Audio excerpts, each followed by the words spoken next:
جائز کام کے حصول کے لیے رشوت دینا۔ بسا اوقات لوگ مختلف جگہوں پر جاتے ہیں جہاں پر ان کا حق ثابت ہو جاتا ہے، مطلب ان کا کام ہونے والا ہوتا ہے، لیکن اس میں رکاوٹ یہ ہوتی ہے کہ بعض لوگ کہتے ہیں کہ اس کام کے لیے آپ کو اتنے پیسے دینے پڑیں گے تب آپ کا جو ہے یہ کام ہوگا۔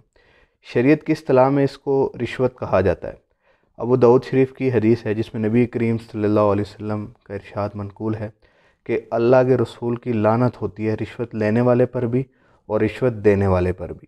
لہذا اس صورت میں رشوت لینا اور دینا شرعاً بالکل بھی درست نہیں ہے۔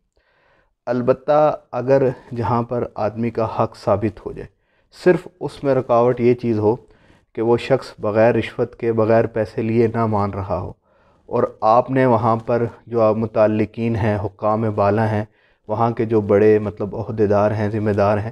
ان کے علم میں بھی لایا ہو کہ بھئی یہاں پر کام جو ہے بغیر پیسے لیے نہیں ہو رہا، پھر بھی وہ لوگ آپ کی ایک نہ سنتے ہوں، تو اس صورت میں جو ہے وہ آپ پیسے دے کر اپنا کام کروا تو سکتے ہیں،